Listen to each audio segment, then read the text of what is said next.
Joining us, I'm Juliette Goodrich. I'm Brian Hackney. We're expecting a PG&E press conference on those power shutoffs at about 5:30, so about 30 minutes from now, and we will carry that live here on KPIX 5, but we'll begin with the latest on the Kincade Fire. These are the evacuation zones. You can see the perimeter of the fire outlined in red, the surrounding areas in pink, including the towns of Healdsburg and Windsor. Both of those towns are under mandatory evacuations right now. Officials extended the evacuation warning zone, shown in blue, all the way to the coast this afternoon. Now, let's take a live look from Chopper 5 at the fire in Sonoma County. It has burned over 25,000 acres so far, and that is about half the size of Oakland. Containment is at 10% right now. Close to 50 structures have been destroyed. More than 23,000 other structures are threatened, and now all hands are on deck for this fire. Officials saying there are about 1,300 firefighters on the ground. We've got team coverage on the firefight and the dangerous wind forecast. We will begin with KPIX5's Katie Nielsen. She's live in downtown Healdsburg. Katie, you are actually in the evacuation zone, is that right? We are right now, so we're actually on the square right in downtown Healdsburg. Normally on Saturday afternoon this would be packed, but right now it's a ghost town. That's because as of 4 o'clock this afternoon, everyone had to evacuate out of Healdsburg and Windsor.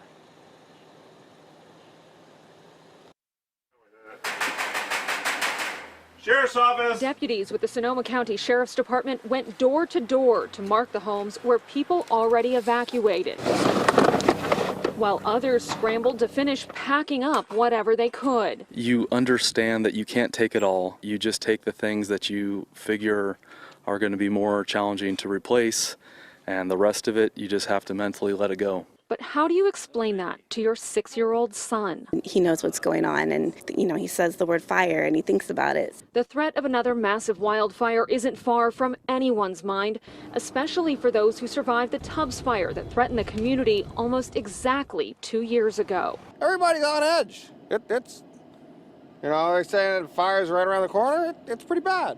2 years ago, the fires moved so fast, people had to evacuate with nothing more than the clothes on their backs. But now, there's more time to pack up what's important. Everything is replaceable except for our pictures. Grabbing the essentials, any like keepsakes, and then clothes and stuff. Our financial documents and the phone numbers we need, birth certificates, that was really it, and lots of diapers and milk. With 50,000 people all trying to leave at once, traffic was practically gridlocked on the city streets. The fire's in here. That's why we're leaving early. So just be calm. You'll get there. CAL FIRE and the National Weather Service are both saying that the strongest winds are expected between midnight and sunrise overnight. They're saying sustained winds of 40 miles per hour and gusts between 60 and 80 miles per hour. That is just too strong for firefighters to have any kind of control over this fire. Whatever happens overnight tonight is going to be in the hands of Mother Nature.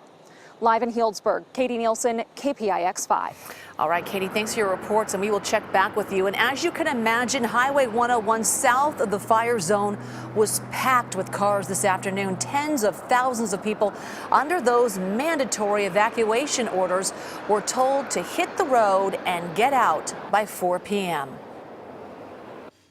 Okay, I want to help lend a little perspective to why we just saw pictures like that and why the town of Healdsburg would have been told to evacuate, and we're going to use the satellites for help. See the footprint of the fire up here? The satellites can read the heat signature coming off of the flames, and it gives you a really good idea on where it's burning. Here are our communities. There's Geyserville, and if you take a look at the way this fire is burned, the yellow squares show you where the fire has burned within the last 24 hours or more. That's why Geyserville was looking at this a few days ago. But you have to look at the red squares over here. This is where the fire is burning now. If it's a red square, the satellites detected the heat signature within the last 6 hours.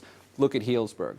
The direction these winds are going to come from, it's a northeast wind, and should they pick up to those 80-mile-an-hour gusts, it is not unheard of for flames like that to be able to jump miles with embers out in front of where the actual fire is. So it's not only Healdsburg. Windsor, that's why you're included, and if it sounds crazy that Guerneville is included in this as well, Just think back to how far the Tubbs fire raced last year in a matter of hours under circumstances that were almost identical to what the forecast is for tonight. Speaking of which, let me show you what the winds look like. We're going to switch over to the weather computer. It's not windy out there now. Starting this at 6 o'clock, the brighter the colors show you the stronger winds working their way down to the Bay Area by the time we get to about midnight tonight.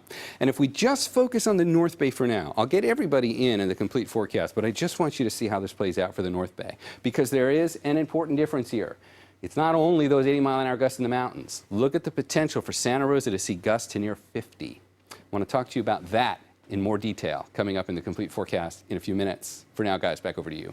All right, Darren, a live look out at downtown Oakland this afternoon. Right now, some of the smoke from the Kincade